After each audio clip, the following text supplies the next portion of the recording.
Oh, this has been.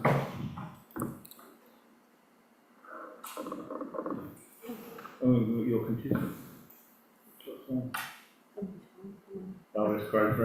Good evening, everyone. Thanks for joining us tonight. This is the Planning Committee meeting from Town Council. I'm Steve Tanner, I'll be chairing this evening's meeting. We make our meetings available to as many people as possible, regardless of where they are, so we use a hybrid setup of here in person in the Town Chamber and online via Zoom. Usual housekeeping, emergency exits to the rear of the corner of the room and the assembly point is in the car park. Toilets can be accessed at the end of the corridor on the right hand side, and there is an accessible toilet to the right of the lift. And panelists on Zoom, please use the electronic raise hand by clicking on the participants button on the screen. Those in the room, please raise your hand. Attendees on Zoom, please post questions through the Q&A board. Attendees' names will become visible on the question board for the record as your question is answered. For those attendees in the room, please raise your hand. Tonight, Jane will clerk and I will manage the questions board and participant settings. The meeting is being recorded for monitoring purposes, and we also live stream to our YouTube channel. Great. Agenda item number 1. Any questions, comments, information from the public council? Not about things we're discussing? No? Great. Excellent. Move on. To agenda number 2. Agree apologies for absence received. I've received apologies from Holly. Great. That's Right. Excellent. Thank you very much. Agenda item number 3. Any declarations of members' interests? Ready? Yeah, item 744, I have to declare a professional and personal relationship with some impacted residents, so with your permission I shall remain here but remain stunned and not vote. Sure. Great, thank you. There's a subsidiary list, isn't there, which is being dealt with elsewhere, lots of trees and things. Yes. One of those trees is mine. Right. So, Is or was? it's in the gist of this meeting. It's only being pruned, it's not being felled, so. I think it's one of the ones that are on the list where it required a decision or a recommendation before the date. So it will be done through delegated. Yeah. Yeah. So it won't actually be discussed. Great. Item number 4, 3 minutes of the meeting held on 21st of August. Long time ago. Thanks, Andy. Thanks, Philip. That's unanimous. We've got minutes to sign. Item number 5, to consider major plan applications received. Over to Jane. Thank you very much. So the first application that we're going to discuss is number 788 on our list, and it is land at Keefer Lane to the Mount Blackbridge Spring. So Oh, Jane, when are you going to start with some? Yes, sorry, go on. So this is an application. It's an application for approval of details reserved by conditions. The reason that we're only just looking at this now is because consultees, even if they're statutory consultees, do not get consulted on approval of conditions. It was raised or brought to our attention by Salad Parish. So we have decided to put it on the agenda for discussion. Owen here has had a discussion with the planning manager at Somerset to let them know that we will be sending comments, and I understand that they are currently waiting for further information from the applicants. There are quite a lot of conditions that they are looking to deal with, but I think the main one that we're concerned with is the surface water drainage system, and as you can see, it relates to the top site here in Turquoise, maybe? I'm not quite sure. On the left. Yeah, it's the second there. But it impacts on the Yeah. right as well. Yeah. Is that the David Wilson homes? Homes or Wayne Homes? This is David Wilson. That's David Wilson. Yeah, and the one below it, in purple, is also David Wilson Yeah. Homes. It's one on the left of the road, isn't it? It depends which way you're going. Okay, as we look at it, it's the one to the left. Well, on the west. Yeah, Yeah. yeah, yeah, so this is the one, 205 that we discussed previously as a meeting, but we haven't submitted our comments on yet. Again, mainly because we were concerned about the impacts of the whole of the, what we refer to as the FR3 sites, on this application, but also what is currently happening on these sites as well. Councillors will have seen the report that was sent round from Rios, which Sue kindly sent to us.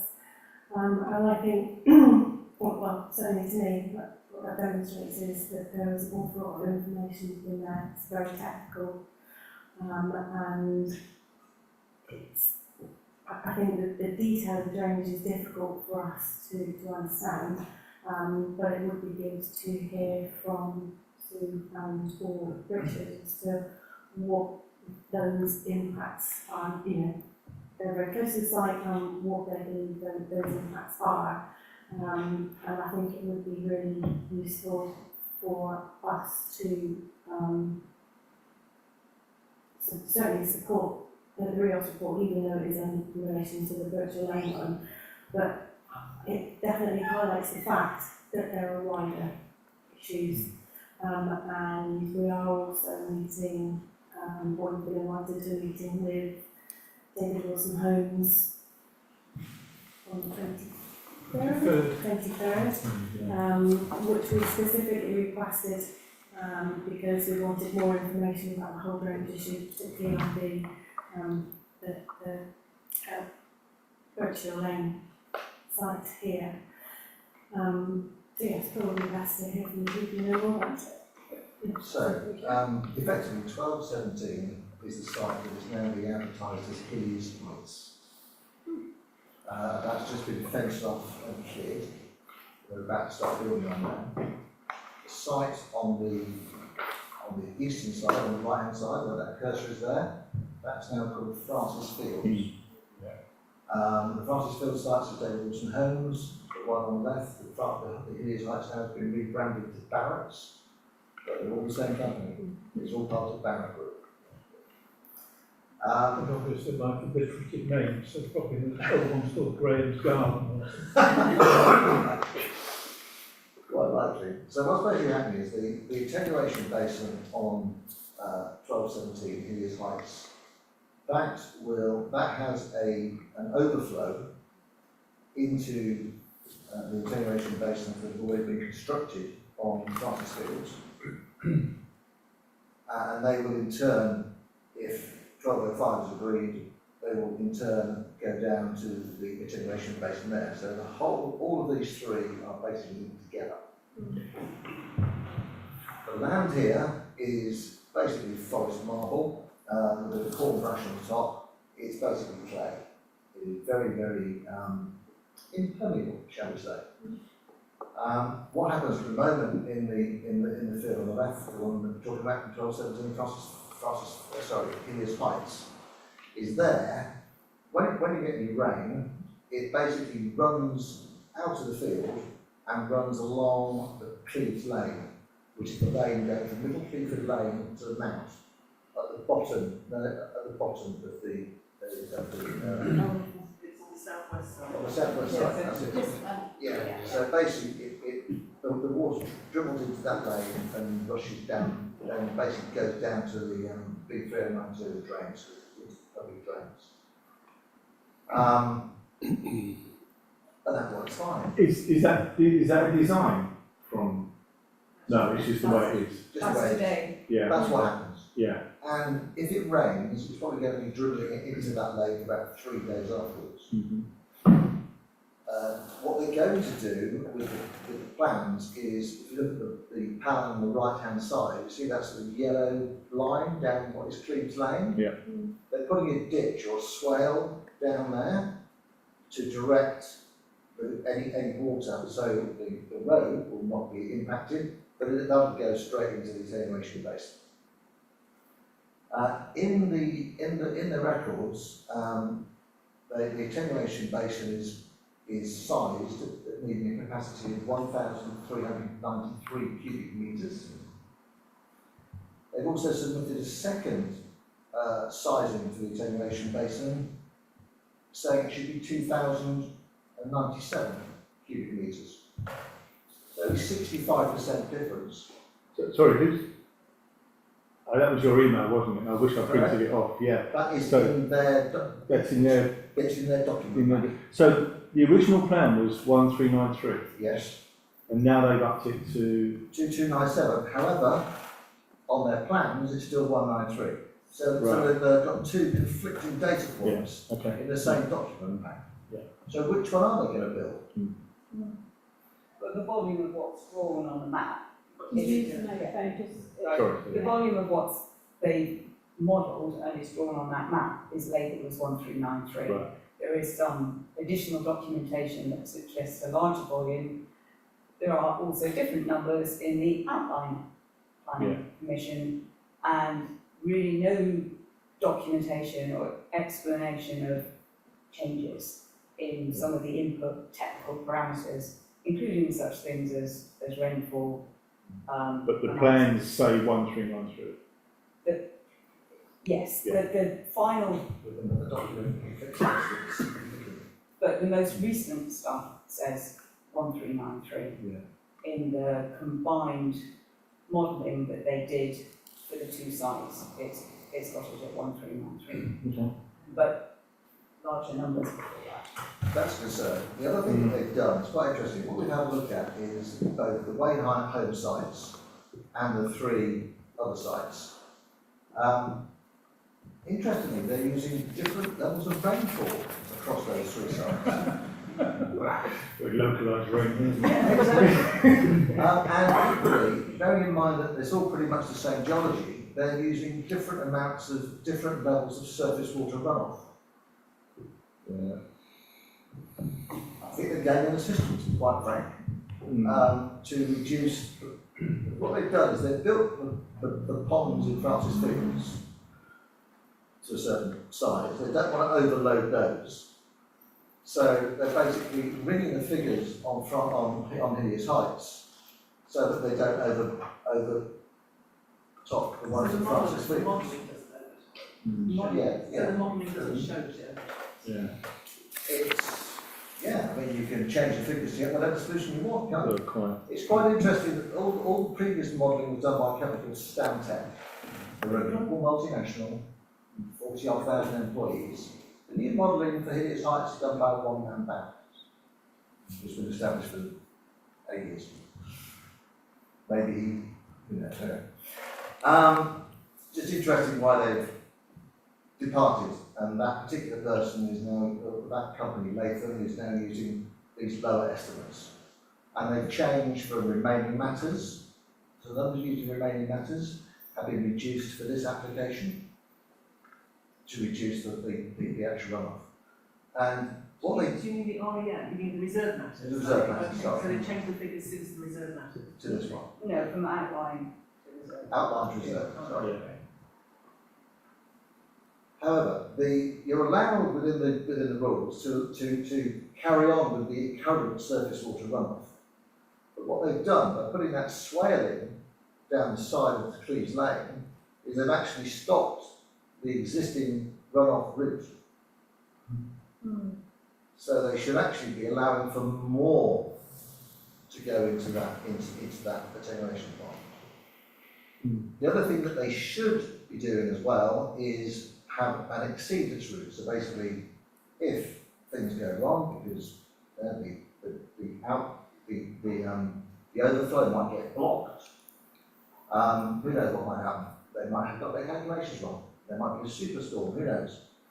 But there should be basically an exceedance route which, and you can see that on the diagram on the right, the orange lines just around the pond. So they've got so they're putting in basically a bund or basically a small pump to direct the water off away from the B3092. The problem is they're directing it on my house, which sits directly underneath that pond. And what I would like them to do is to basically extend that barrier along the line of the hedgerow going south, that's right, down there. Keep on going down there, so it basically then directs it to the lowest point of the field, which is in that corner, and effectively directs it down to Cleves Lane, where it can then go into the public drainage. Thank you. Yeah, it's, Yeah. It's, sorry. the overflow was, I'm sorry. Right. The overflow was originally sized up, I think, at 15 litres per second. Something like that. Well, it's just really not clear. I was going to say, yeah, it's It's particularly unclear and not. clear as the mud it's going to ring down, wasn't it? But the one that's now in the plans is only 5.4 litres per second. So significantly less. And they've also reduced that obviously then reduces the stress it's putting on the overflow for the Francis Fields. Yeah. Have you got that other slide? I have, but Sorry, just before you pass the mic, where does that attenuation point, where does that go? that water across the road, across the B3019, there's a blue dashed line Yeah, going see under it, the yeah. B3092, and then it goes into the Francis Fields drainage system, and then on into their ponds. So So, it drains from the top of the attenuation point. well, it's going out at a slightly lower level, so it's going out at the bottom. There is always a fall on it, but it's not very clear on the map. Sort of that. It's a sloping surface. I think the fall will be correct. You've only got to take off the top, haven't you? It would be like a plug hole, it would be at the bottom. Yeah. It's like the bottom. It just seems strange having it, as you go up the hill, it seems strange having it at the I top. said the same thing. I haven't got a microphone, but I've just added in, I've just added in that we found out today that the application also is for, why the B3092 is being closed in about 10 days' time, on top of the water one, is so that they can actually build, we think, so they can build underneath the road, so they can put that underground drain in, which will then connect it to the Francis Fields Right. ponds that are already built. Yeah, you're doing a double accident. Oversee. So, I know I submitted 4 questions. My first one was, when is it going to get connected up? Because if you remember, this February, we had water flowing Yeah. out of the Francis Fields attenuation ponds because the drainage wasn't connected. And in the map that you've got there on the right, that shows the phasing, in theory, of all the build-out, but they omitted to say when it was going to be connected up. So it's good to hear that potentially the bit under the road is going to be dug. They're also going to have to do the bit that they've marked that goes under their temporary access as well. And then I think we still need to remember what happened at Francis Fields was, I think at some point Wessex Water are going to have to accept this before they will let the water out. And that's what went wrong at Francis Fields and why we got flooded. So it's great to hear about the road being closed in that sense, that they are actually doing it at a suitable time, but we do need to make sure that it all gets properly connected up. Yes. I have a contact at Wessex Water and I will go direct to them. So my other 2 questions were about exceedance routes, which I think Richard has covered. My last question was, the Flood Authority asked on this application for the simulation, the combined simulation model for the whole of Francis Fields and Hilliers Heights to be run with the latest rainfall model, which is now being stipulated that should be used in the new national sort standards. The drainage contractor declined to do that and said, well, it's all been approved. Now, I've dug into that, where that rainfall data is coming from in the model that's being used, and I have to say it's also being used at Francis Field. The most recent data is from the 1970s. That's 55 years ago. So I think we all know the climate's changed a bit since then. So they're meant to be using a model that reflects today's climate. And then they're putting a climate change allowance on it. So, you know, I am concerned that the rainfall estimates going into these simulation models are too low. And then furthermore, it looks like they've downgraded the how much is going to run off. They may well have, because they've downgraded that from outline to reserve matters. So, and I think that will also be all the way through that combined simulation, because they've downgraded the outflow rate from Francis Fields. In their full planning permission, it's 21, and now in the combined model that goes with Helios Heights, the amount that goes out from Francis Fields is 11 litres per second. So it's really unclear what's going on, it's not transparent, and we can see they've got old rainfall models. I can see in what's on the planning portal, the LFA are asking for loads of stuff and they're not getting clear responses. So I'm really concerned we've got a problem building up here.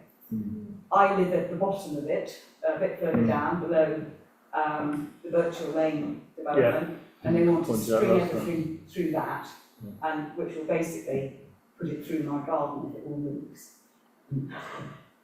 That's virtually my house. There's a summary. Can LFA, been trying to go all day, a statutory consultancy, they are.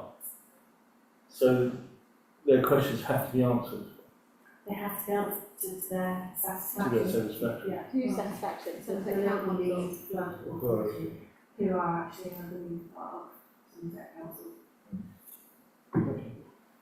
And I guess the Environment Agency is saying, yeah.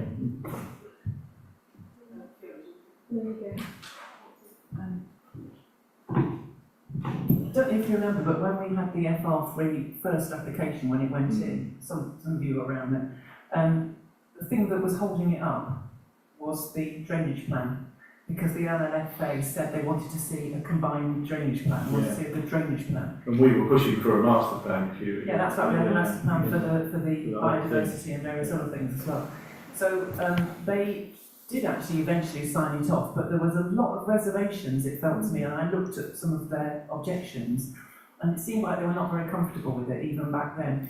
But the problem is that we've also, with some of our officers, they've got, that they can go to the statutory consultees, and the statutory consultees might say, well, we think there's a bit of a problem here, and they look at something in the round, and then sometimes override even what their own statutory consultees say, if 99% of all the statutory consultees say it's okay. I think in this case, it's the consequences are so severe that they won't do that. Hopefully. I hope they won't do that. But I remember when we did Sandys Hill Lane, which is the same geology, showing pictures of the lanes being flooded, and the officers saying, oh, there'll be a technical solution. So I am a bit concerned, and I will be on to them as well. Yeah. I think it's a bit difficult because I think there's a lot of technical information that is giving bits of, I'm going to be honest, slightly above, my head personally. But I think that what's sort of coming through here is that there's, 3 sites, potentially a fourth if Birchall Lane goes ahead, and then you've also got Sandys Hill Lane as well on the other side. I, for the record, have an allotment at Birchall Lane at Mule Jones allotment, and I saw the flooding on that in the February incident that Sue was talking about, and it was extreme. It was water was gushing, and it completely took out entire plots. Obviously, allotments are not as important as homes. Some people, yeah, anyway. And also I've been to Sue's house and sort of looked at the garden, and it's obviously that this is, I think when you're saying, I agree, there's clearly a problem building.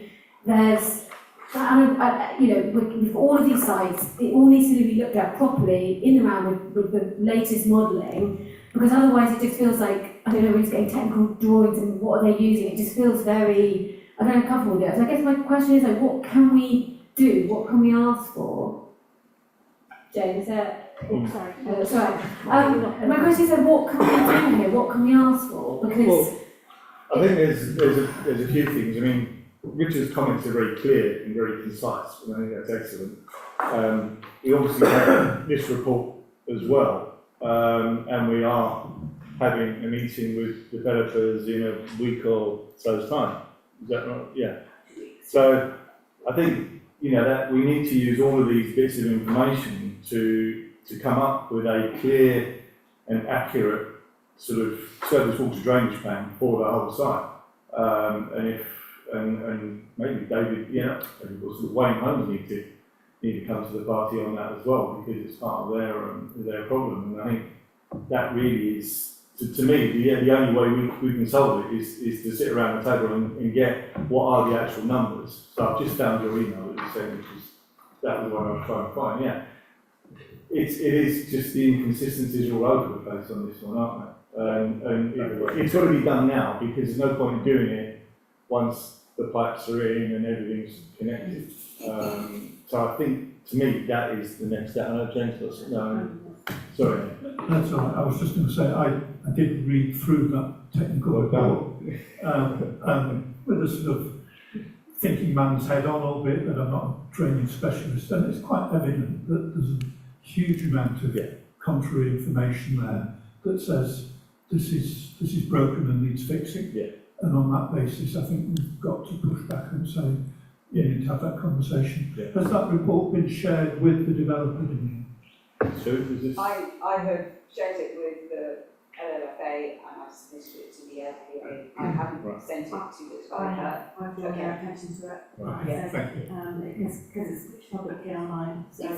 if we've said that we will give a response, even though we're not a sort of sexual group, can we give a response if we are very, very concerned about this and would like to, you know, have a hold on everything until this has all been looked at properly, and we would request a full, modelling for the whole site or something? Can we be very, Because we spoke about this earlier. Absolutely, yes, we can, and, obviously I suggest that's what we do. And I suppose I should point out that this is an approval of conditions, which doesn't have to go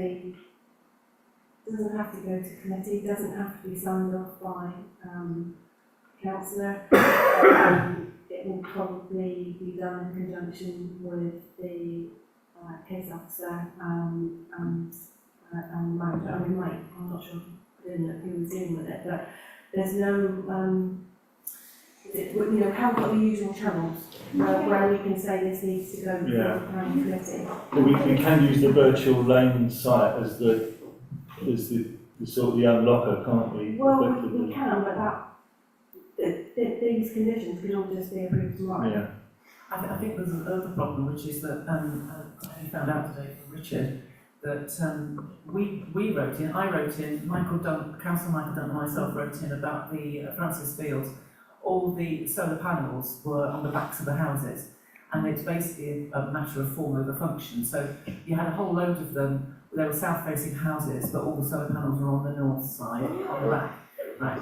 So I basically wrote in, and so did, I know it's absolutely crazy, I wrote in, as did Richard, as did Michael Dunn, and it's been signed off. The planning office has just signed it off. So you're absolutely right, Jane, and that was just to change the conditions, and that's these ones, they just want to get the conditions approved. I think the only thing I can do is that the other day I tried writing to them myself, and they've written back saying we are aware of the problem, but I get a generic email. I don't have a name of anybody. So it's a bit like, even though it's a department, I didn't even know it was a department until recently at the Somerset Council. I thought it was a department of Wessex Water or somewhere else, but I'm getting a kind of talk to the hand response. But I think really this is a time for me to get into my power, and I think I need to just I need to walk into the offices and say, who here works for the LLFA? I've never done it before, but I think I need to do it. First time for everything. Yeah, I agree. I think it's obviously a massive problem. either now or in the future that's going to go. I think we. And they need to sort basically, it. they need to demand a master plan. Yeah. It's the LNFA that needs to demand a master Yeah. plan. But you could ask for that as Well, well. I think Yeah. it's true. Richard, do you want? It's under national subs guidelines, they are required to have exceedance routes just in case things go wrong. They don't exist on any of these sites. So they're not following the rules at all. I mean, It's a national requirement.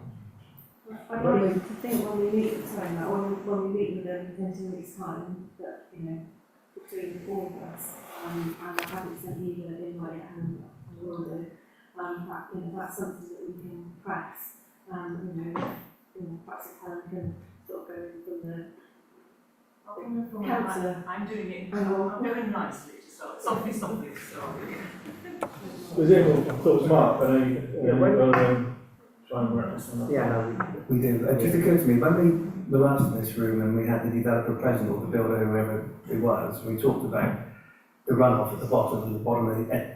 The water generation pond, the one at the end, what was going to happen to that? We said it's nice to have like a plug hole in it. Well, I got the impression there was more like an overflow. Yeah.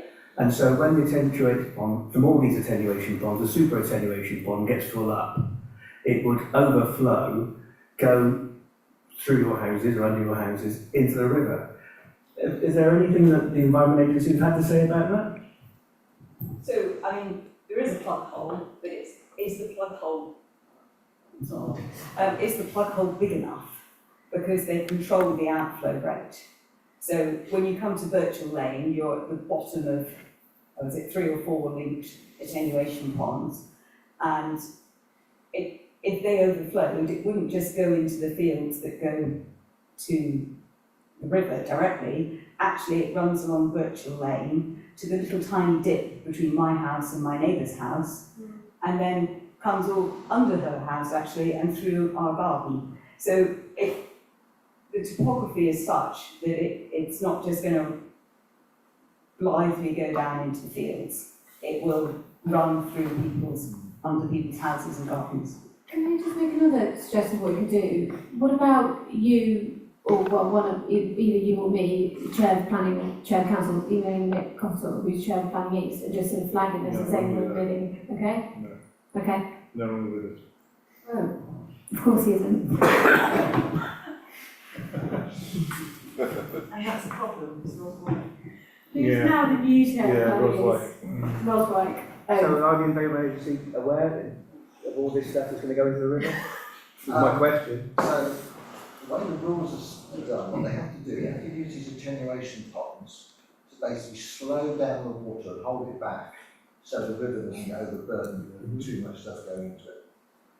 The problem is with these sites, that'll be the same as SGC when that comes in, is that it's clay. So we're not creating ponds where it will just slowly seep away, we're creating lakes. That's what you're doing. You use clay to line the lake. So you've got to wait for it to basically evaporate. So in winter, tricky, not that summer. Not an outflow, Richard. So you have the outflow. Now, I pushed back big time on this and requested the overflows. And when the overflows were put in, I relaxed. I didn't realise that all these overflows are restricted into how much they can overflow by.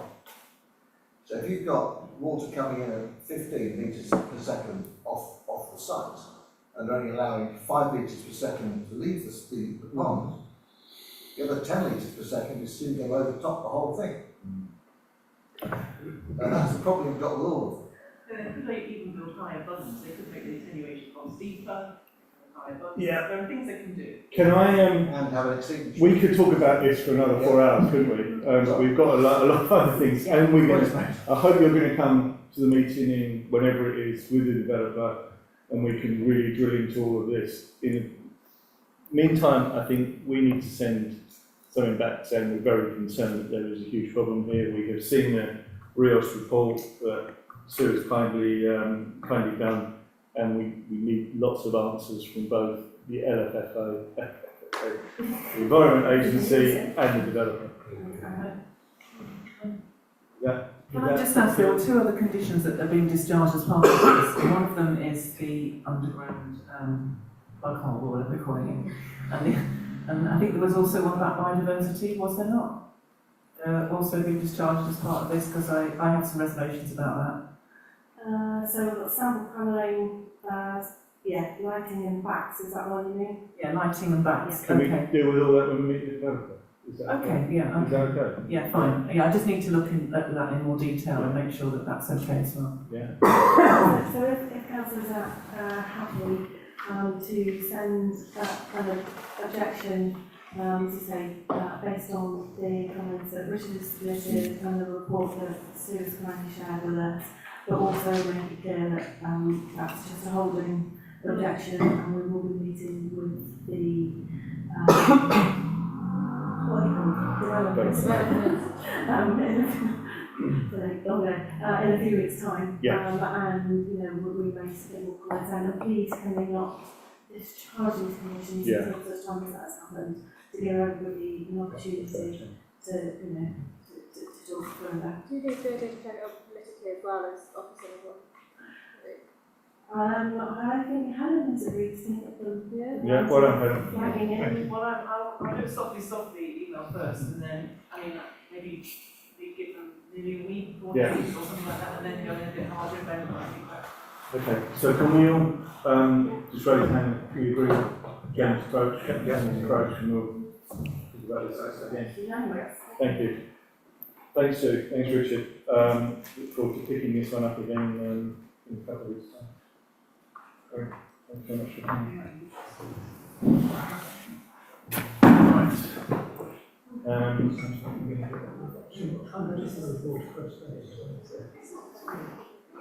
Okay, should we move on? Is everyone happy to move on? Right, we'll move on to 744. And I think Owen's going to lead. Yeah, going to do a bit of that, because I know. You've stolen your microphone. Oh, you've got that. I know that councillors and Owen visited the site whilst I was away, and Owen has gone through and put together some really useful PowerPoint slides, so therefore it's only reasonable of explaining the slides, and so you can go through your discussion. Yeah, okay, thanks, Jane. It's quite tricky to put together some images on a slide that's clear, but you can see there the plan in the top right shows 3 viewpoints which are going to be displayed on the following slides. And below that plan you can see the what elevation is that? Northeast elevation. Shall I go into? Shall I? Well, you think you best sit here.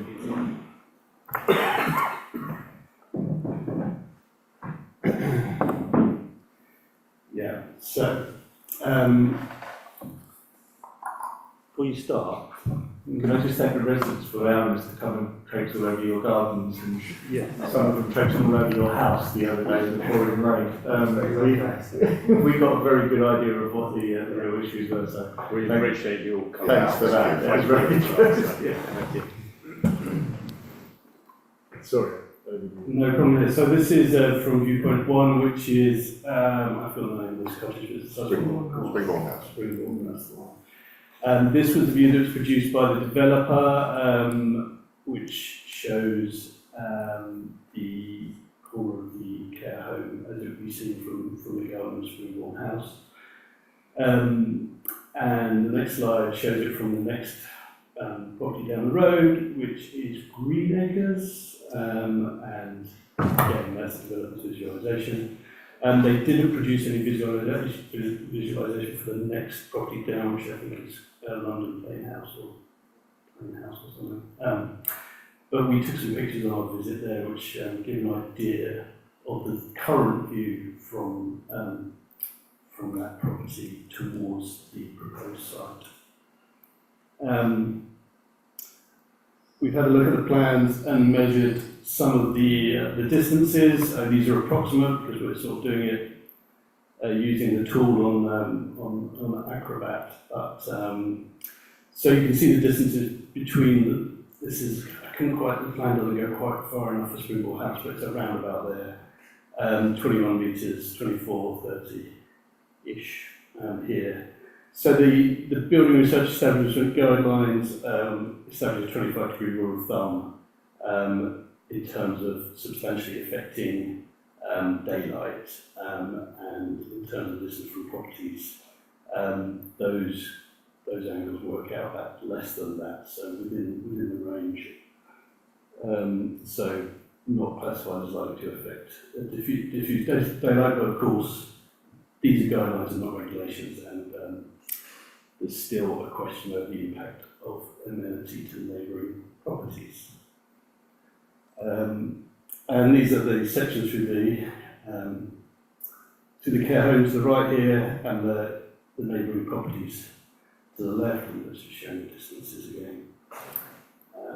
So, yeah, obviously there's been site visits and extensive conversations about this so far. So that's the information I wanted to present for discussion. Great, thank you. Can you go back to your second slide? Yep. No, go down one. That one. Yeah, that one and that one there. Just alternate between those. Yeah. And that one there. Yeah, leave that. That's the one we go to. Right, Councillor, any comments before I please? Right. Oh, yeah, Andy. Yeah, I raised the issue of overlooking last time we met, last time we were here. It was only reinforced when we visited your homes and looked at where it's going to be. The developer or the person who's applying for the planning permission, who is probably not going to build the place. When I looked at all those windows overlooking the houses, he said, well, people don't have bed, switch the lights out. I don't think they will. It's a care home, they're going to be on all the time, especially in the communal areas, fire escapes, etc. So I think that's detrimental to your properties. I think the parking is unrealistic. What's the resident? How many residents? 70? 76. 73. 72. There's parking for visitors. There'll be quite a high ratio of staff to that. I think there'll be overflow and affect the surrounding streets. I've been approached by the people who live in Marston Road, Marston Close, Marston Mead, Marston Lane, saying this is going to get really even busier there, which of course is going to be accentuated when we have solar farm community. You could say, well, they could park in the rain, or they could park in the proper job car parks. Both of those have been really enforced at the moment. People are getting tickets for a short stay, alleged infringements. At the moment, Marston Road doesn't have any parking control on it, but people don't park there, but they could. They could just stop there. They could just park. I've been on there and they build up parking on both sides. So I think the major reason for me objecting to this is the detriment to your properties, but I'm also very, very concerned that no consideration has been given to the traffic, highways. We know, we'll just look at this on Google Maps, do a bit of modelling and say, no, it's fine, it fits within the regulations they enforce. But practically, those of us who know the area very well, those of you who live there, will be badly affected by it. So I'll object on those reasons. Thank you, Mark. Philip? This was very quiet. I've been busy. Not since I was. Hi, hello again. I'm going to be very honest and very blunt. I'm quite torn with this one. Having visited the site, I really do get your views from 1 and 2.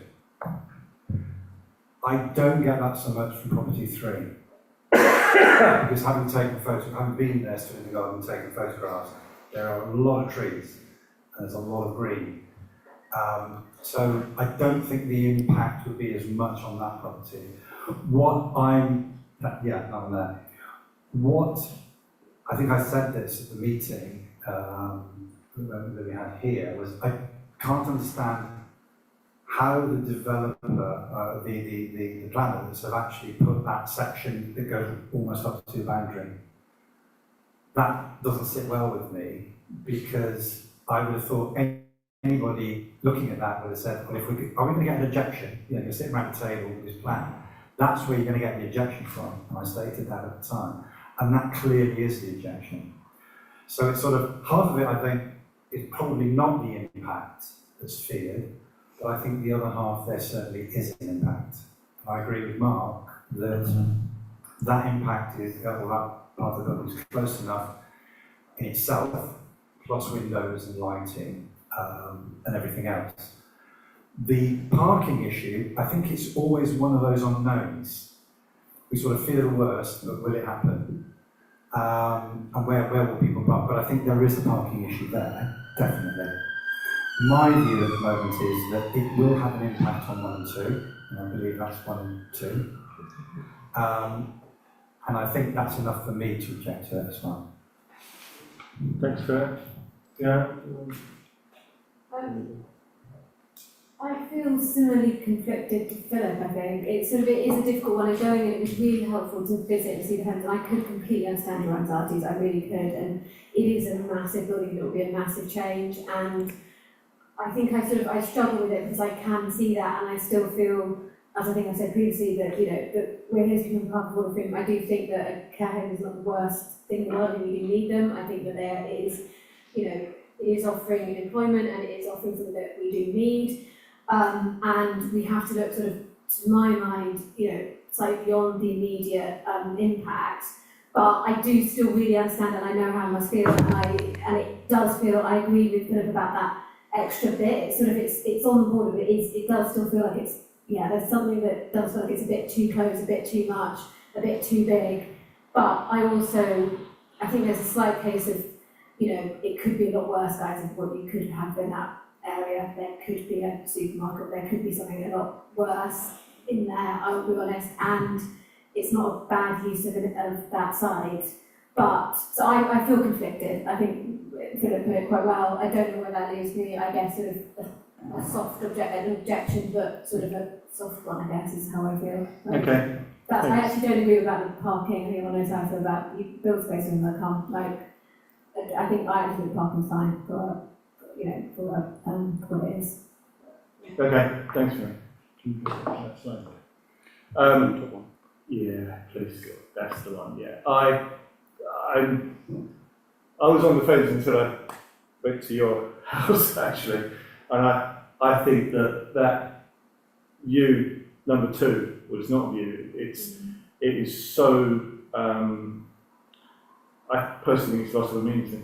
I think it's a loss of amenity to your house, and because it's not view, it's going to be there all the time, 24 hours a day, and that's the thing to stick to for me. And I think it's a big. The thing is, it's such a big plot of land that they, with a bit of thought, they could actually make it work. And that, I think, is the really frustrating thing, is that they don't have to put that huge wall so close to your boundary. Yeah. And I think if they were to really think about it, they could come up with a design which you wouldn't even see from your homes. Yeah, sure, please, could you grab them? Sorry. You don't need a microphone, Scott. Can I just say, from our perspective, I hope I can speak for all of us, that actually I completely agree. We are very well aware that there could be much worse things there, and we support a care home, but for us it's just bonkers that they have butted it up. So if they adjusted the design, if they had conversations with us, we would probably be supporting them. But actually for us, it's the design as it is that is the issue. And I think it's also fair to say that we have tried really actively to say, can we have more images? Can we have conversations? And from our perspective, we've not been given that opportunity. So just wanted to No, thank you for that, because I mean, you pretty much said what I see, so to me, it's an objection, and it's such an objection that, come on guys, just try a little bit harder.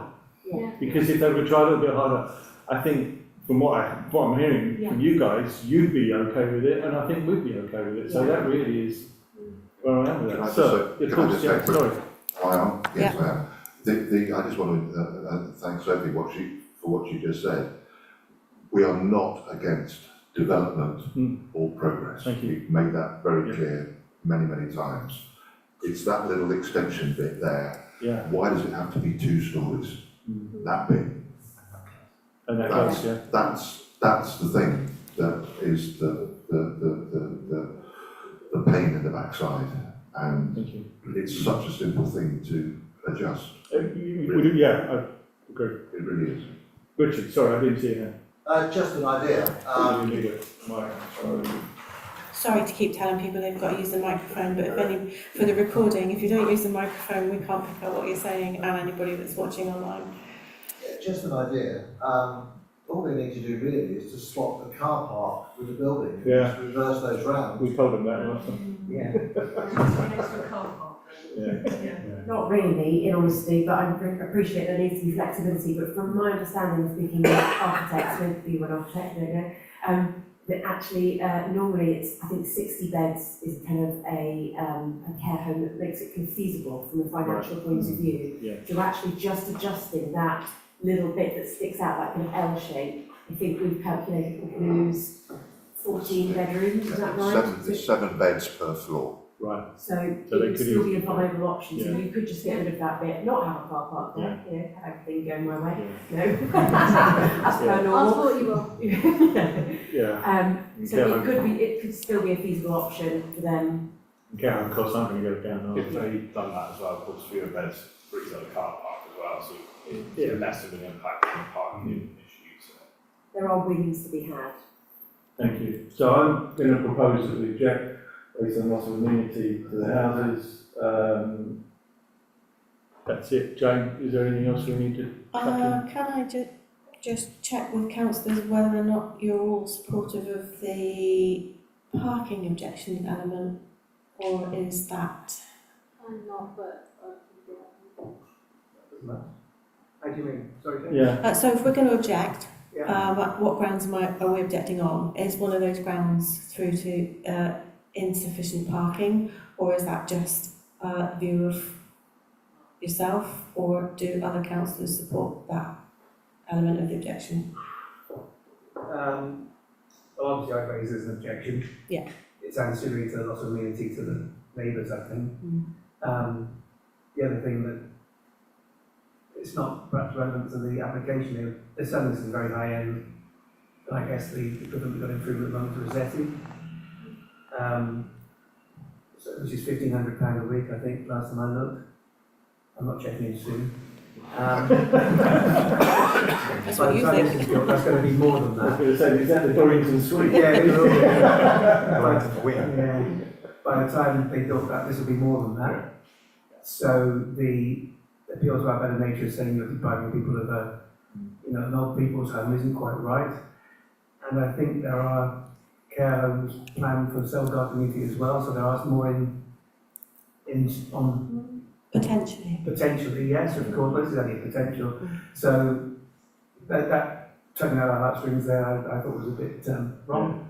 But yes, and I think if you want me to say it, certainly the loss of amenity to the neighbours is too close, it's too near. They talked at one time about setting it down into the ground, I seem to remember, but when we met them again, they said, no, that was we misconstrued that. It obviously would be more expensive than to dig down and hide it a bit, but that would be better. So yes, lots of amenity and with an ancillary of parking from me, but I don't know what you need as objections. And as Phil's the only other person who can comment, is Andrew Count, I don't know what you do. As I said before, I agree entirely with the loss of amenity, and it's too close and it should be moved. To me, it smacks of some of these applications that it's just, what's your phrase, Fiona, cookie cutting or something, it's just taking a plan from somewhere and putting it somewhere else, rather than thinking about where they're putting it and how that affects the surrounding area. Having a conversation with someone recently about parking, and someone who'd worked in old people's homes, that actually you don't get a lot of cars there. It might have 70 beds, 80 beds. They haven't got cars. They're not all going to be visited at the same time. It's the staff ratio that's the concern, and it's their duty to actually promote more public transport and use of public transport and fewer cars. So I think people always have that reaction that, oh, there's going to be cars everywhere. Suddenly Marston Road's going to be packed with cars. My experience, I don't think that happens as much. So I think it's a consideration, but I would base my objection on that. Can we raise an objection on loss of amenity, but also add a concern regarding parking on, regarding the parking on Marston Road, especially, and overflow into Residence Road, can't remember the road. Where you started. Okay, so how about, obviously we're object. Main concerns are about the loss of amenity to the neighbouring properties, specifically I think the north-east elevation is too close to the boundary, will impact the amenity of properties which I will name when I've written them down. The windows will overlook with potential for light spill at night. Called it a dog leg because I couldn't think what else to call it, the bit that sticks out. But I will come up with a better term, I promise. There's got to be a technical term for that. I'm sure there is, yeah. Will be overbearing. There is also concern about the potential for vehicles to spill out onto Marston Road from parking. We believe there is an opportunity to adjust the design to one that residents can support, and we would be happy to facilitate further discussion. Great. Yeah, I can ask that final line to be posted. Okay. Thank you, Fiona. And that's unanimous for those that are voting. Excellent. Thank you.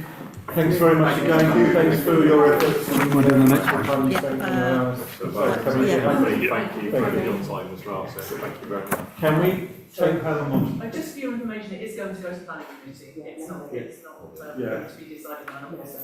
Can we? Thank you. Not to be suggested. Can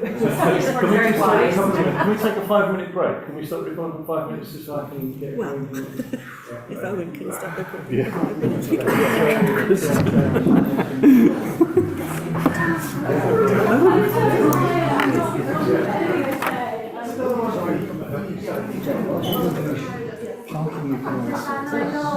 Yeah, building next to your house. Yeah, absolutely. Yeah, so no, thank you very much.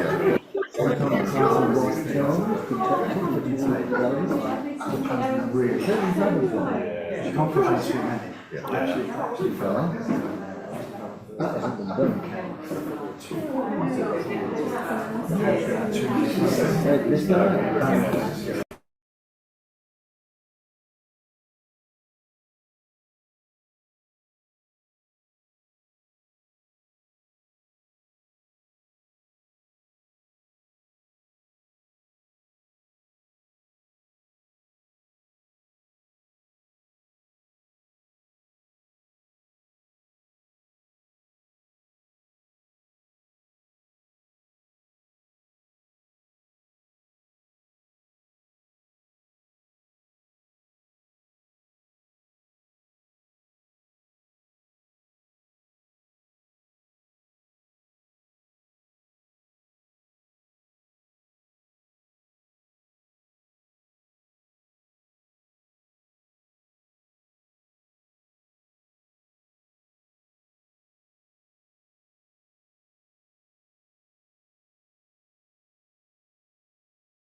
Right, Okay. back online. So, you ready to go again? Yeah, thank you very much for your patience. I'm sorry it's taken a while. Don't always get such large, complicated things, but thanks for your patience. So I'll hand back over to Owen. Yeah, we can talk about the next one. Yeah, so the next one is number 24, the Butts. 778. First floor extension to existing annex, raising the ridge by 1.8 metres.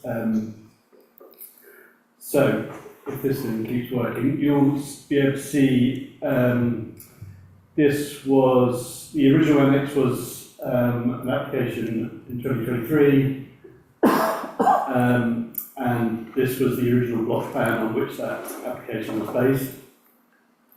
And you can see on the right-hand side here the current, the block plan for the current application, and you can see the boundaries of the site in respect to the building itself seem to be slightly different. There seem to be some changes around the boundary in this corner here, and the addition of this bit here, which I think is the courtyard for number 30B. So there are some discrepancies, I think we can say, which we have brought to the attention of the planning team at Somerset.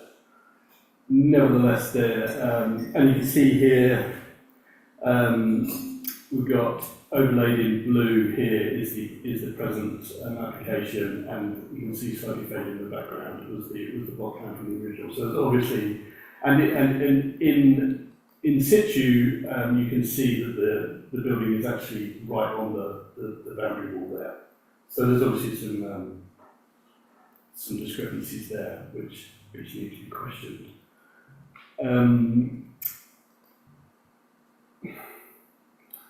Yeah, okay, that's it. Great, thanks, Owen. Would you like to say anything before we talk? I just wanted to say that. That's fine. I just wanted to say that I think most of the neighbours are objecting because of the loss of amenity and departure from its original purpose, which was to be a granny annex. Now it's like a two-floor house, and also over development of the area as well. So yeah, I think another 30B mentioned in her objection that she would have objected for the original plans as well. I objected to that one, and so did number 26, which is next door to number 24. Okay, sorry, I should just point to these elevations here, which I didn't introduce initially. So the elevations on the right-hand side are what are proposed. So you can see the second floor extension. It's got roof lights, but no windows on the upper floors. Can you give us the photos? These ones? That's the old chapel, isn't it? Really close. Yeah. I think had on the original application, had the red line boundary been the same as it was on the red line boundary for this application, I think we would have objected too, because it gave me the impression that there was an awful lot more space to accommodate it. I mean, even that photo doesn't really give you the impression that, you know, we went to have a look, obviously, from the public path. I was really quite surprised at how tight it was. It fills the space, doesn't Yeah. it, basically, which on the plans, it doesn't. But when you're actually there, it really, really does fill the space. And yeah, I mean, it's, you can sort of see the progression here, can't you? You know, annex, a granny annex, suddenly two-storey building, and you know, what's next? Guys, over to you. Object. Right, okay.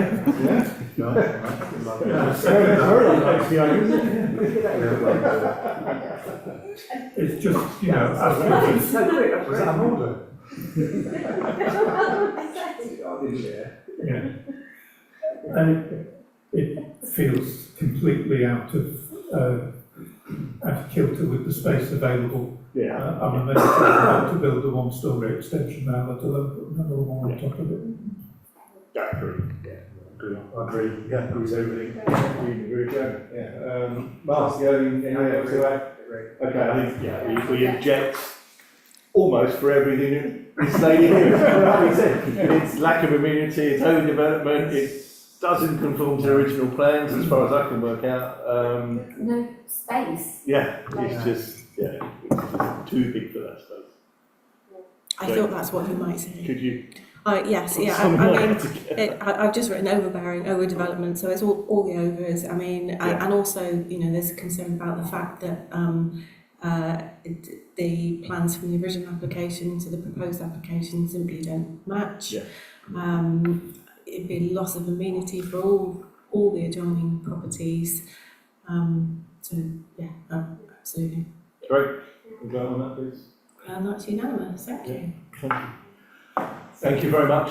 I'm sorry it took an hour and a quarter to get there. Get my cocoa.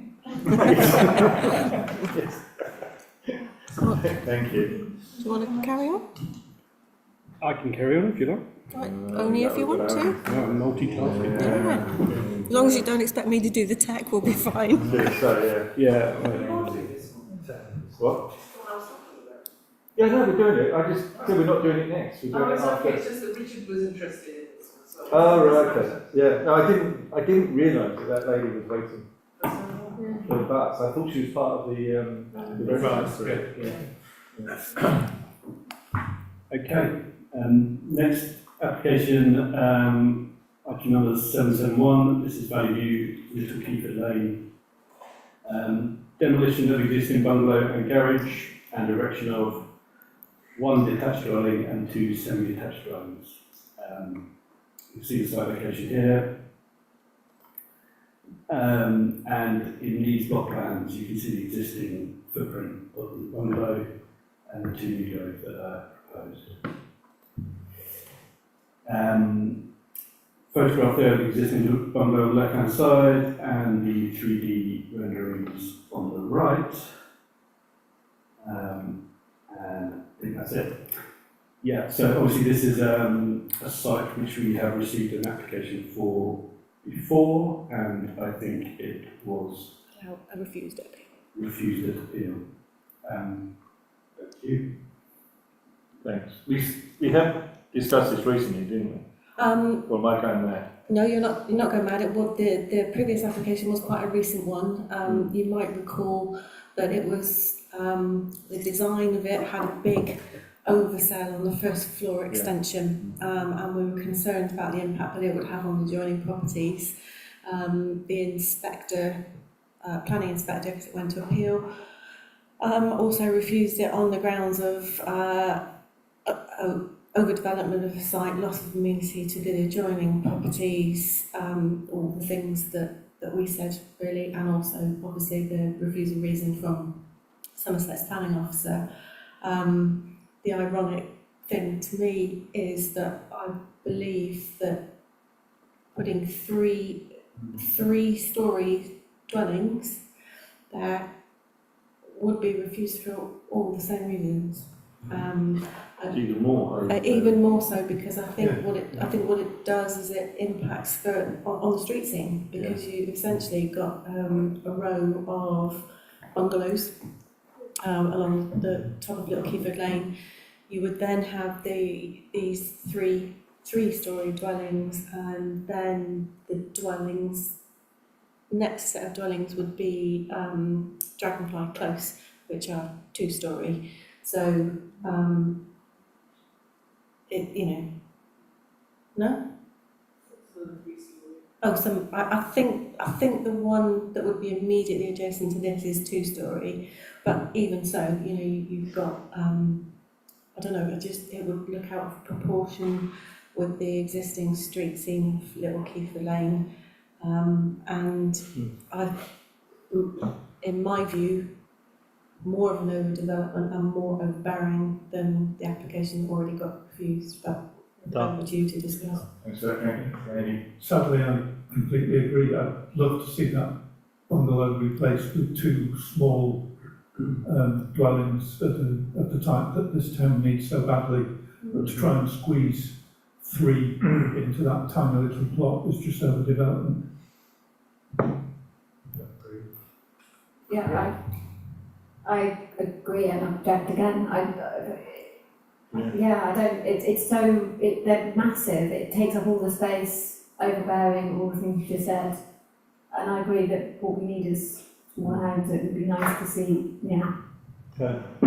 The tree on the right-hand side of the photograph is something that when the Wayne Homes application went in, the tree officer that's now got Beau Walsh identified that as quite an important tree, I believe, and one on the back of the house as well, the back of the current one. And they basically, what we got Wayne Homes to do is to change the gardens, the layout, so the gardens abut the edge of this property on both sides, and they've got no permitted development rights in those gardens in order to protect the roots of these trees. Whereas this application is going to dig right in, I believe, to the roots of that tree on the right-hand side. So it doesn't seem to be respecting the root protection zone. It's going in a bit and saying, oh, it will be all right. I think it's going in. I haven't looked at it for weeks, but when I did look at it, I remember being worried about the roots of that tree. Okay, we need to raise that. Yeah. Thanks, sir. Anyone else? Mark, anything raised there? No? Okay, I think we're pretty clear, Jane. Yeah, it's good. Maintain our objection, but also protect the tree. Yeah, good comment from Helen. I've written that down. We'll include that as well. Yeah. Great. Yes, got that one. Thank you very much. That's unanimous. Thank you. Great. Thank you.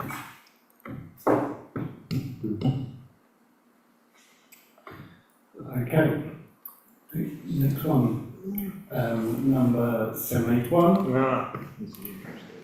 This is number 4, Holmby Close, a 2-storey rear extension, and pretty self-explanatory. You can see from the block plan there, that in red, where we located. There's no existing ground floor extension, so it's a new 2-storey extension. See the elevation, existing elevations here and the proposed elevation, so you can see a considerable extension looking from the side and again then from the back view. Some photographs of the existing situation, and the photograph on the right hand side, you can see the neighbouring property to the left as you're looking at it from the rear. This door here is the door into their kitchen, I think, and obviously the extension would come right up to that fence. Yeah. Can you do that, put that block around? Yep. That's it. Yeah, great. Colleagues, any thoughts? I'm happy to kick off as well. Yeah. I'm not too worried about this one. All right. Looking at the situation with the other dwellings and the space available, I'd struggle to see a reason to object to it, frankly. Okay. Anyone else got a view? No, got a view? No. Well, it's to the south of the adjoining property, so will there be loss of light? I mean, you did the thing though in the last one about distances and diffuse light. Would it affect the light for that property to the north, do you think? I mean, it's arguable whether it would affect the light in terms of amenity to the rear garden. In terms of the 45-degree shade line to the middle of a window of a neighbouring property, it doesn't interfere with amenity in that respect in terms of light. Shadows in the garden. Almost certainly. I think we did talk about this, and I think undoubtedly it will impact the conservatory in terms of the light that it receives. So you could argue that that would impact on the amenity. However, came back. I don't believe a conservatory is what is considered to be a habitable room, such as your living room, kitchen, etc. So it may not be that strong an objection, but I do believe there will be some impact on that conservatory, and I guess it's how you view that really, whether you think that's a strong reason to object. I don't think it will impact necessarily on the habitable room windows, so the kitchen, living area, etc. But I think with the angle it goes round, it will impact on the conservatory. Okay, thanks, Nick. I was sort of falling down the other way to you, and I must admit, I think I think it's a huge extension. I think it's going to really impact on that house to the north. But I'm prepared to listen and go with the flow of it. So because I'm quite conflicted. I agree with you, Steve. I think it is massive. When you look at it in terms of the size of the space, it's essentially like a quarter, roughly, increase to the size of the space. It looks like there's already been sort of extensions and stuff put on. And I think when you have these homes that were sort of designed to be quite small, and then they keep getting extensions, and they don't have the space around them and the land and everything for them. I mean, a single, you can make the case very easy for a single story extension coming out. It's a first floor. It's a big extension on quite a small. That sort of lean-to extension on the right there didn't seem to appear on the block plan. So if you just, Yeah. oh, is that? You can see the outline of it there. It's just Okay, so it is the same way, way. I think. It's It's just- a long garage with an entrance at the back. Philip, Mark, any sort of polls wisdom on this? It's a tricky one, isn't it? It is really Yeah. close to the main, isn't it? Yeah. I mean, it is big, the extension is big, but it does, at least, it is sympathetic in that, it's not too high, it's not higher than existing, it is a bit big, there is some loss of light, and whether that constitutes amenity as well to the conservatory, I'm not sure. Yeah, it's a tricky one, I think. To try and find a reason. What we don't have details of plans internally, do we? Yes. Yeah, No, not on the. Two beds on the top floor and a kitchen on the Yeah. bottom.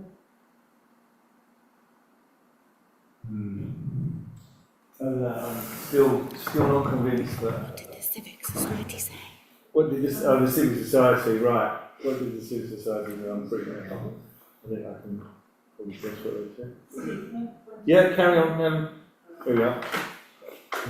I'll read it out. Go ahead, you said that. I'll read this out then while you're trying to work that out. The Civic Society objects on the grounds of harm to residential amenity on the neighbouring property to the north. Yeah. This is not just a question of overshadowing the property itself, but also visual bearing on its small. The image left shows the rear elevations of numbers 2, nearest with the conservatory, and numbers 4. The proposed extension to number 4 will project nearly as far as to the rear as number 6 beyond, and in our view would be unacceptably overbearing.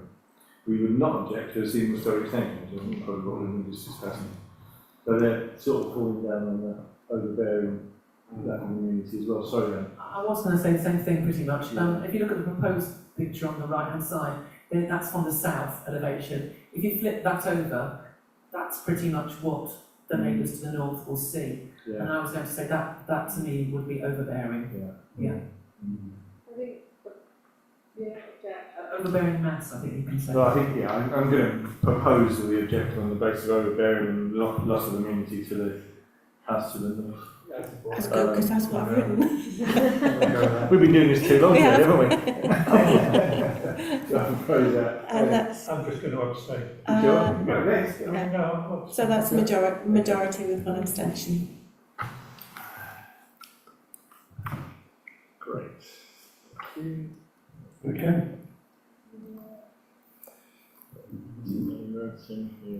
Nanny Road, I think this is the last one. So this is agenda number 782, it's number 56, Nanny Road. Loft conversion with side and rear dormers to create additional bedroom and shower room. So you can see the rear photograph from the rear aspect there, and the dormer would be on the side of this hip roof here and the rear. And again, this is from the front. You can see where the dormer would be located on this side. And these are the elevations. Can you go back to that one? This one? Yeah. So that's where the door was going? Yeah. Yeah. Okay. Yeah, the elevations. In a conservation area. Oh yeah, and it's in a conservation area. The application does include details of a similar property within the conservation area on 70 Oakfield Road, which was Yeah, I was going to say who signed off on that carbon. Bring you up, didn't you? 2019, yeah. In my defence, I only just started. Right. I think that image shows exactly why we should be objecting, particularly in a conservation area.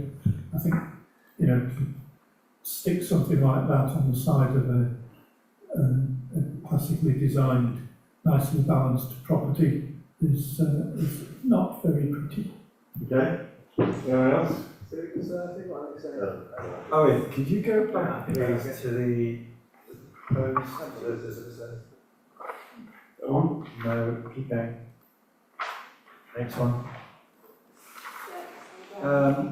The front view. Yeah. Yeah.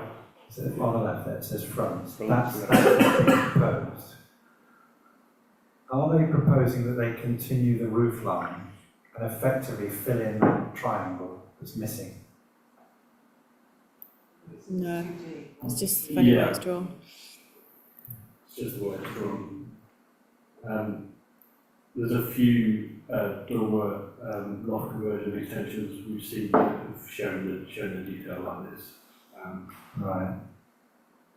It's really difficult to see from there because I agree with Andy. I mean, those things just sticking out. It's just terrible. But I can't make out from that front view. So if you see the point at which the corner of the dormer here intersects with the roof, so there's no separation there. So basically the profile comes down in line with it. Oh, I see, yes. Section of the roof. Chimney's like an octoid. Yeah, no, I see it now. Yes. No, I'm going to reverse on this one. Can you go back to the front view of the houses? Yeah. So this is at the top end of Nunny Row, isn't it? As I call it. Yeah. So the houses down the hill are all very, very similar, and that I do think is totally protecting. I think my thing with this one is that street scene has already been changed by someone putting the porch to the house on the far left. Though that block of 4 houses is very different to all the houses around. Obviously the Oakfield house with the loft conversion is already there. So I must admit, I started off with Jason and I sort of changed my mind. But like the previous one, I'm not sold on either of it. But I totally get why it is in the conservation area and you need to protect the conservation area. I'm just wondering, is this really going to affect the conservation area? I don't have much of an issue with it, I'll be honest. I think I'm the one out of all of us that cares the least about stuff like conservation areas and what stuff looks like, let's be honest. To me, where I get a bit frustrated with the big extensions is I think, well, you're changing like the fundamentals of the house, but if someone wants to do something small that then makes their house more livable and more usable for them and fit their needs, I personally don't have a massive issue with this. But that's probably because I'm not that fussed about. But then that's always my view. Everyone else? Okay. Swinging. Mark? Yeah, I looked at it 3 or 4 times and driven up the road. Jane, can you add any pearls of wisdom without trying to lead us one way or another? Can I add any pearls of wisdom? I think if you were to pan around to the other side and see the properties on the other side, which I know you can't do because they're not street view, but they are quite new and very different. That's right. Was it back on the Linfield Road? Yeah, yes. Is that right? And Yeah. the opposite, there is a new build, isn't there? Shall I bring up the street view? Yeah, if you can, I think street view, Yeah, if you street can view might get through for help. that might help. 'cause I mean, that- it- yeah, we looked at it. It's true, and door windows will unbalance it more than it has already potentially been unbalanced. I think if you look to the properties on the other side that you can see in the photo, that does have a very different design roof, and it may be that whoever designed it was in some way trying to, balance it up with that element of the roof. But yeah, no, I can't really offer any pearls of wisdom. I think it is just a judgment call, and at the end of the day, it will be the conservation officer that makes that judgment.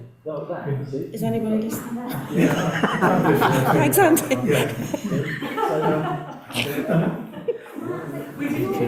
I've got it up on Yeah, Street View. that was what told me, yeah. I won't mess you right up. No, it's confirmation. They've got it on. You've got it here. Can you show everyone else what? Yeah, do that instead. Okay, so it's kind of similar to the cottages opposite, so they're really sweet, I just wanted to talk that's what you see opposite, and then, hold on, I want to spin around, is, this is wrong angle. So that's the thing we're looking at, but then you look down there, you've got that there. So this is where we're talking about. You've got new builds there. Yeah. You've got a new build there. Yes, this is a very sweet little build here. But I see these as in between houses, they're like you're going from the old ones at the top, and that's opposite where Peter McFadden and stuff, and then as you go down, and they are quite close to the top. And then as you go down, you go past those new ones, but there's not very many new ones. It's And then you go back houses down. like that where a bomb drops in the wall. Yeah. I mean, it is a nice looking, it is. I think my worry was more about setting a precedent in that Yeah. conservation area. But if we accept that this is sort of a standalone block, and different rules apply to this than would And you've to. got that new build opposite. Yeah, absolutely, it is. Isn't it? Yeah. Yeah, that one there. And that was what. Yeah, there's a little close of social housing and that sort of thing Yeah. opposite it, isn't there? Yeah, and that was what sort of. Yeah. I mean, the houses down Money Road, we're all the same, going up, definitely, you know. Okay. But I'm convinced. is it, I still think it might be worth. it's not very pretty, but No, Mark, I'm It might be worth saying that the committee's comments on this application on 70 Oakfield Road were overwhelmingly sort of, we welcome this opportunity for the household to improve their. John Nelson. John Nelson. yeah, so John Nelson would have been I there. still remember that. Whilst we accept there's obviously been change in the committee. John Nelson. You might want to think about that. No, Okay, I'm not so, going to object. right, thank you. Yeah, any further thoughts? I mean, when I asked for clarification, it wasn't because I was going to object. I just Right. wanted to see what the design was like. Okay. I don't particularly like them, but we not object, so we don't support, but we don't object. It's not my ward, so I'm not, but I still could make a decision, and if I were to make a decision, I personally would object. Yeah, fair enough. It's just me. Oh, you're looking at me for No, something. I think I'm going to propose that we don't object and see what happens. Yeah, I'll support that. Yeah, I Don't object. don't. Yeah.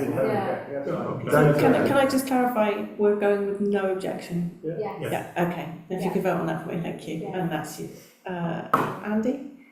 Yeah. Yeah, it's unanimous, thank you, yeah. Just justified. I should just leave it to I'm more- the Yeah, it is, it's not, I'm more annoyed about solar panels and more excited now about it. Yeah, I know, some reasons absolutely. Come on. That was it. Is that it? Yeah. Have we got to go look at those, the ones we looked at, delegates referred to? No. Vote on that? No, we don't. Right, can we vote vote then on on all the other The ones? agenda tonight. As per Owen's comments, thank you Owen. Yeah. No, actually, yes, thank you. The Any- the ones that you don't need to vote on are on the agenda to be noted, so if you could just. Yeah. I saw something on Facebook which was something about a tree, it's not in my area.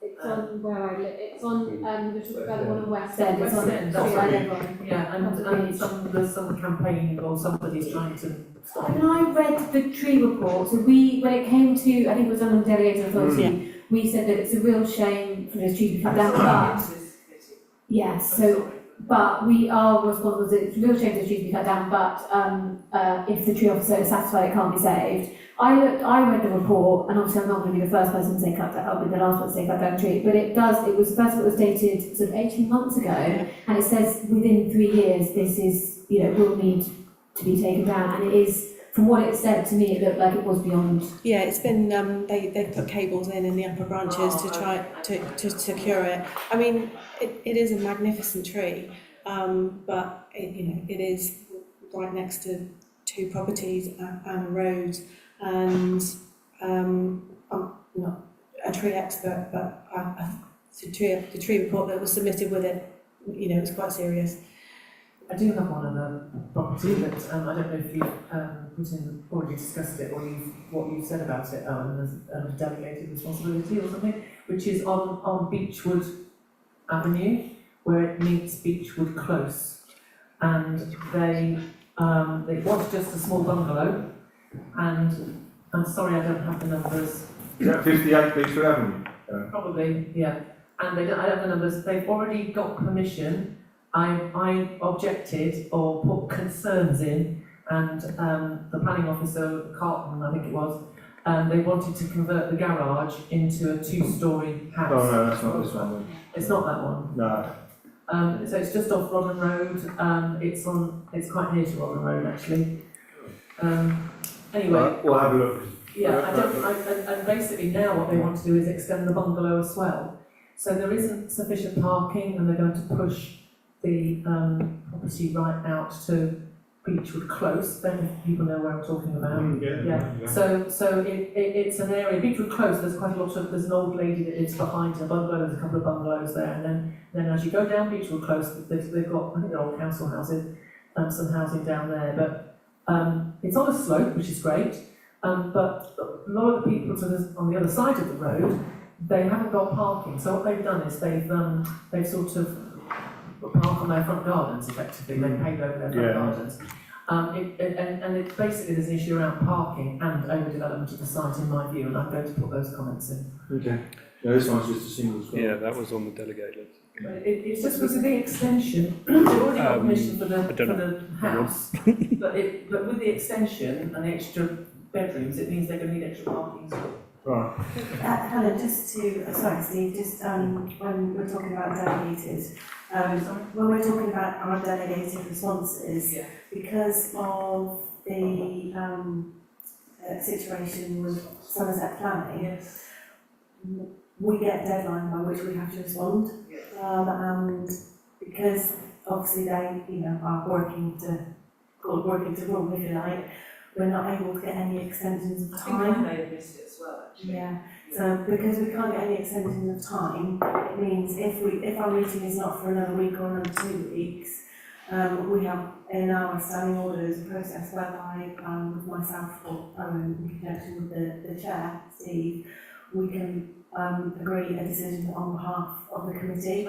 So we've had to go through a series of where we've had to agree them before I had a chance to come to a meeting, which is actually a shame, because it's good to hear insight from people such as yourself or neighbours and things that we may not see in the plan, but that's where we are. Are we still in the meeting? Yes. It's a really cool. Okay, let me close the meeting then. Sorry, did we agree on the plans? Yeah, we voted on those, right, thanks everybody. Good meeting. Next meeting is 30th of October, 2025. Thank you very much. Thank you. Good night.